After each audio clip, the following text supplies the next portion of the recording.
ഈ വീക്ക് എനിക്ക് ഭയങ്കര സ്ട്രെസ്ഫുൾ ആയിരുന്നു കേട്ടോ. 4 മിഡ് ടേം ഉണ്ടായിരുന്നു. എനിക്ക് ട്യൂസ്ഡേ മിഡ് ടേം ഉണ്ടായിരുന്നു, വെനസ്ഡേ ഉണ്ടായിരുന്നു, തേഴ്സ്ഡേ ഉണ്ടായിരുന്നു, ഇനി നാളെയുണ്ട്. നാളെ അനാട്ടമി ആൻഡ് ഫിസിയോളജിയാണ്. അപ്പോൾ കുറേ പഠിക്കാനുണ്ട്. നാളത്തെ ഒരു മിഡ് ടേം കൂടി കഴിഞ്ഞ് ഒരു 1 വീക്ക് ഓഫ് ഉണ്ട്. പക്ഷെ അങ്ങനെ 1 വീക്ക് ഓഫ് ഉണ്ടെങ്കിലും നമുക്ക് കുറേ അസൈൻമെൻറ്റ്സ് ഡ്യൂ ഉണ്ട്. എനിക്കിപ്പോൾ ഈ മന്ത് എൻഡ് ചെയ്യുമ്പോഴും മന്തിൻ്റെ സ്റ്റാർട്ടിങ് ആയിട്ടും കുറേ അസൈൻമെൻറ്റ്സ് ഡ്യൂ ഡേറ്റ് വരുന്നുണ്ട്. അപ്പോൾ അതൊക്കെ ഇരുന്ന് ചെയ്യേണ്ട ഒരു ഓഫ് ഡേയ്സിൽ.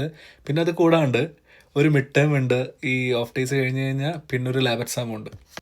എൻ്റെ ഒരു അഭിപ്രായത്തിൽ എനിക്ക് പേഴ്സണലി തോന്നി എന്താണെന്ന് വെച്ച് കഴിഞ്ഞാൽ, പഠിക്കാൻ പണിയല്ല, പഠിക്കാൻ വലിയ കുഴപ്പമില്ല എനിക്ക് പേഴ്സണലി തോന്നിയിട്ടുള്ളത്.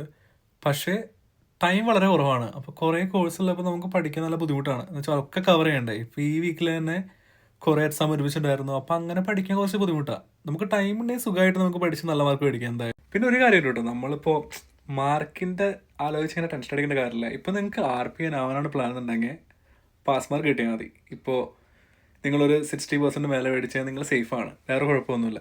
ഇപ്പോൾ ഇൻ കേസ് നിങ്ങൾക്ക് വേറെ പ്ലാൻ ഉണ്ട്, ഇപ്പോൾ ആവാൻ പോകണം, അല്ലെങ്കിൽ പിന്നെ വേറെ എന്തെങ്കിലും ഫ്യൂച്ചർ കാര്യങ്ങൾ വേറെ ഡിഗ്രിക്കോ വേറെ ഡിപ്ലോമയ്ക്കോ യൂസ് ചെയ്യുന്നുണ്ടെങ്കിൽ അങ്ങനെ വരുമ്പോഴാണ് മാർക്കിൻ്റെ ഇമ്പോർട്ടൻസ് വരുന്നത്. സോ നിങ്ങൾ വേറെ പ്ലാൻ ഒന്നും ചെയ്യുന്നില്ല എന്നുണ്ടെങ്കിൽ 60% കിട്ടിയാലും 100% കിട്ടിയാലും നിങ്ങൾക്ക് സെയിം ലൈസൻസാണ് കിട്ടാൻ പോകുന്നത് at the end of the day.